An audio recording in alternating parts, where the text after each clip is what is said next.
Good evening, gang. David Gupple, Thinker Farmer here. I recently had a house move, so I appreciate y'all being patient as I get back into the swing of rolling out YouTube videos.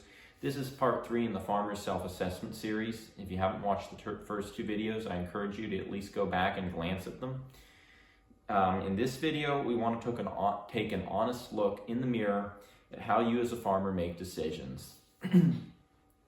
So, in another video later, we will discuss what decisions need to be made, but we're going to focus specifically on the how side of things, which applies specifically to farm management because farm managers decide how things are done and how-to type stuff. So Alan Nation said once that the hardest thing to do is make a decision. And I think a lot of that has to do with the fact that there is a lot of emotional baggage that comes with decisions because oftentimes a decision is not the first decision you've made in that theater. You've made decisions that were related to that and you have a past experience. And so there's a certain amount of angst that comes with having to commit and more or less roll the dice and see what happens. But all of that emotional angst and the challenges of committing to decisions and moving forward, there is really nothing more important that you can do on your farm or ranch than make good decisions.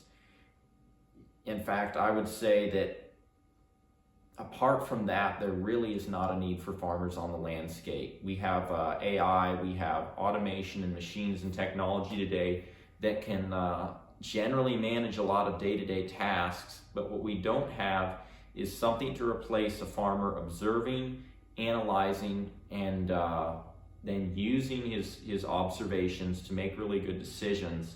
Machines cannot problem solve. They are not able to improve themselves, and they're not really able to make good value judgments or decisions. A machine is limited to whatever its programmer has programmed it to do, which in today's world is a lot, but it is still a machine. So it often appalls me to realize for any farmer, but definitely for myself, that I'm doing something because I'm running on autopilot. And doing some things out of habit and routine is not wrong. In routine, there is speed and there's consistency and efficiency. Really good routines are a healthy part of life, but if you get to the point where everything is being done on a routine and there's no self-awareness and there's no critical thinking that is happening, your farm or ranch is going to plateau. It's guaranteed. A farmer has to keep on observing and he has to keep on making decisions, both in the day-to-day and in the big picture of how his farm or ranch runs. And your decisions need to be based on an overall framework and or a set of guidelines. And your guidelines give you the flexibility to work in different situations to ultimately achieve your end goals within your ethics of what you're seeking to achieve, whether we're talking about honesty and integrity or whether we're talking about your soil ethics. What are your priorities for your soil microbiology, for your ecosystems? And so, you ultimately end up getting your framework in order, and then those principles are what you're going to make your decisions off of.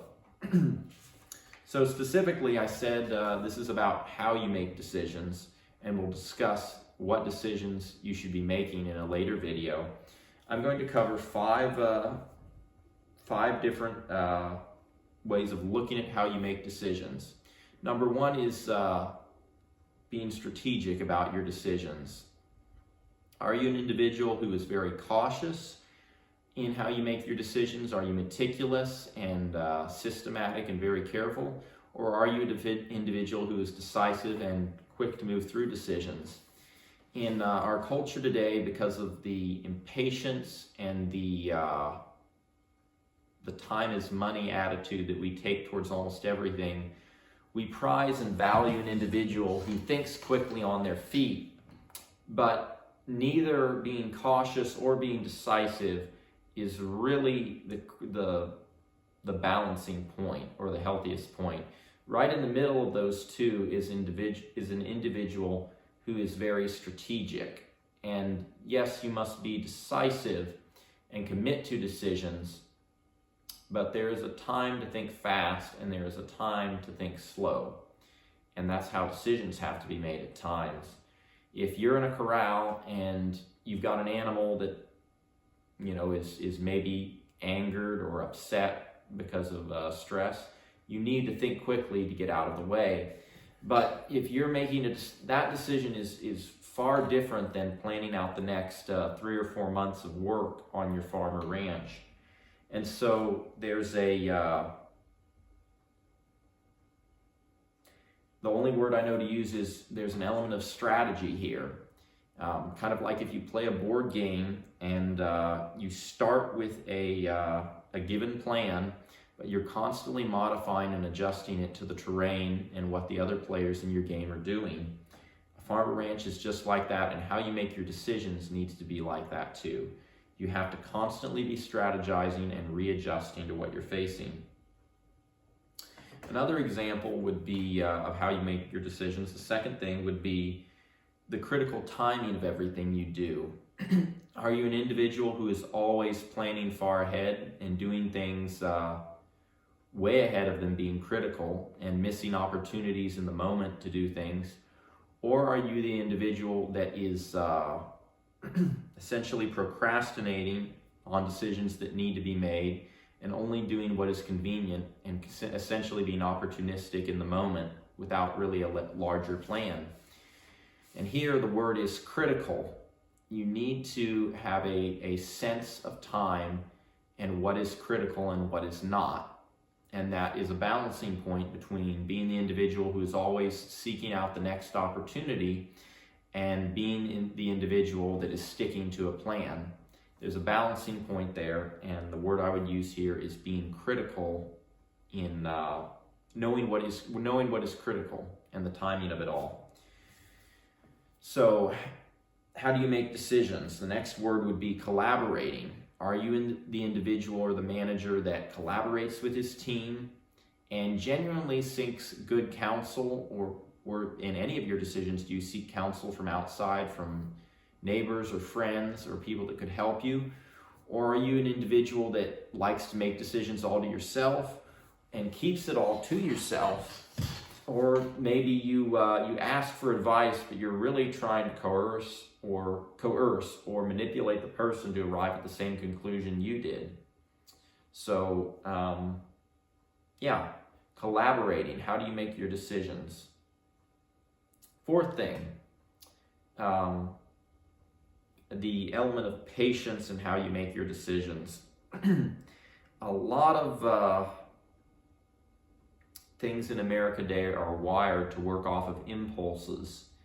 But on a farm or ranch, and really anybody that is making good decisions knows that you don't make your decisions on impulse.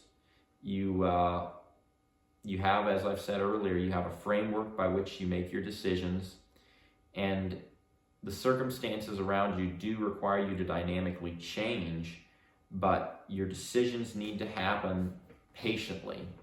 They don't need to be rushed and always flying by the seat of your pants. And lastly, you need to how you make your decisions, you need to make them holistically. Decisions that do not take into account everything that's going on your farm or ranch, decisions that are just based on going from A to Z and essentially following a step-by-step procedure without being aware of how each individual step along the way is impacting the whole, it's definitely the way to build an engine if you're a mechanic, but it isn't the way to build a farm or ranch or put together a biological system. So how do you make decisions? Are you strategic? Are you cautious or decisive? Are you the person that is doing things in time at the critical moment? Or are you planning way ahead? Or are you procrastinating? Are you collaborating with people and sincerely seeking their help? Are you being patient as you move through the day and make the decisions, or are you acting on impulse with how you spend your time and your money? And are you holistic? Do you see how each of your individual decisions is impacting the whole of your family, your finances, your ecosystems, etc.? So that's as good of a conclusion as we're going to get. How you make your decisions, it doesn't matter as much as the decisions you make, but it says a lot about who you are as a person, and it definitely is a big indicator of what you can or can't do with your farm or ranch. And with that, gang, blessings for the journey, and keep it real.